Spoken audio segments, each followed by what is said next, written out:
नमस्कार. आज आपण ही बऱ्याच जणांना न आवडणारी पण अशा पद्धतीने जर केली तर सगळ्यांना आवडेल अशी ही पडवळाची भाजी कशी करायची ते बघणार आहोत. फक्त भाजी नाही तर या पडवळाच्या आतमधच्या ज्या बिया असतात तर त्याच्यापासून आपण एक मस्त असा पदार्थ करणार आहोत.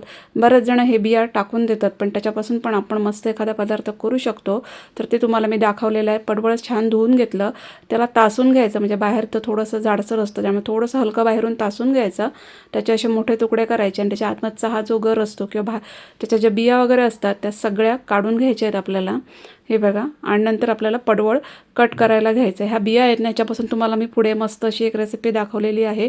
या बिया अजिबात फेकून द्यायच्या नाही आहेत. आणि आपला हा तासून कट करून झालेला पडवळ तर त्याच्या अशा छोटे छोटे पीस करून घ्यायचे. कट करून घेतला मी सगळा पडवळ, एका प्लेटमध्ये काढून घेतला आणि नंतर मग त्याच्यावरती थोडं मीठ घातलं आणि त्याला मीठ व्यवस्थित लावून घेतलं. मी 5 मिनिटासाठी तसंच ठेवून दिलं आणि नंतर मी मस्त असं मळून घेतलं. आता प्रत्येक ठिकाणी या पडवळाची भाजी करण्याची पद्धत वेगळी आहे, पण ही माझ्या आईची रेसिपी आहे. माझी आई अशाच प्रकारे पडवळाची भाजी करायची. तर सगळ्यात ज्यातला रस जो आहे तो काढून टाकायचा आणि असा पडवळ आपल्याला घ्यायचा आहे. फोडणी करताना तेल गरम करून त्याच्यामध्ये मोहरी घालायची. मोहरी तडतडली की जिरं घालायचं, जिरं फुललं की थोडंसं हिंग घालायचा आणि नंतर मग भरपूर असा कांदा घालायचा. मला या भाजीमध्ये कांदा भरपूर आवडतो म्हणून मी भरपूर घातला. तुम्हाला कमी आवडत असेल तर तुम्ही कमी घालू शकता. प्रत्येक ठिकाणी ही भाजी करण्याची पद्धत मात्र वेगळी आहे. ही कोकणातली पद्धत आहे. कांदा थोडा हलका परतवून घ्यायचा. तो मऊ झाला की नंतर मग त्याच्यामध्ये हळद घालायची आणि ही भिजवलेली चणा डाळ आहे ती घालायची. नंतर हिरव्या मिरच्या घालायच्या. मी मिरच्यांची ही भाजी करणार आहे, मसाल्यांची नाही. तर मिरच्या परतवून घेतल्यानंतर मग हा आपण जो मस्त असं पडवळ व्यवस्थित हे करून ठेवला आहे तर तो सगळा ॲड करायचा आणि ह्या भाजीमध्ये व्यवस्थित परतवून घ्यायचा. थोडंसं मीठ घालायचं कारण पडवळाला आपण अगोदर थोडं मीठ लावलेलं आहे.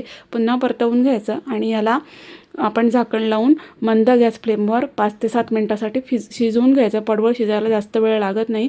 गॅसची फ्लेम मात्र स्लो पाहिजे आणि भांड्याला आपल्या व्यवस्थित असं कवर केलेलं पाहिजे. तर बघू शकता.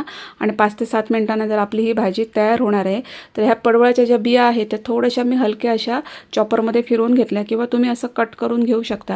आणि याच्यामध्ये हे काही बेसिक मसाले आणि थोडं तांदळाचं पीठ आणि थोडा रवा मी याच्यामध्ये घातलेला आहे.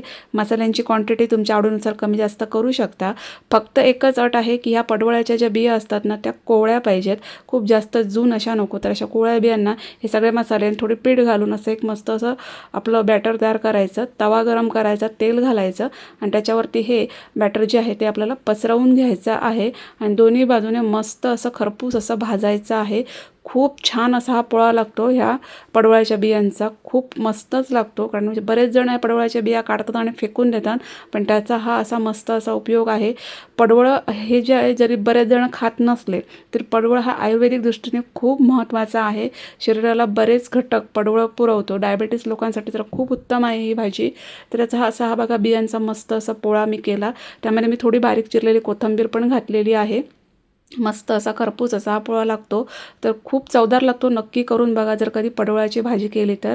आणि मगाची भाजी मी फक्त 5 मिनिटासाठी वाफवून घेतली, त्यात थोडंसं ओलं खोबरं घातलं आणि ती भाजी तयार झाली. काही कारणाने तो सगळा भाग मला शूट करता आला नाही, त्यामुळे दाखवता आला नाही, त्याच्यासाठी क्षमस्व. पण पोळा बघू शकता किती मस्त आतून झालेला आहे.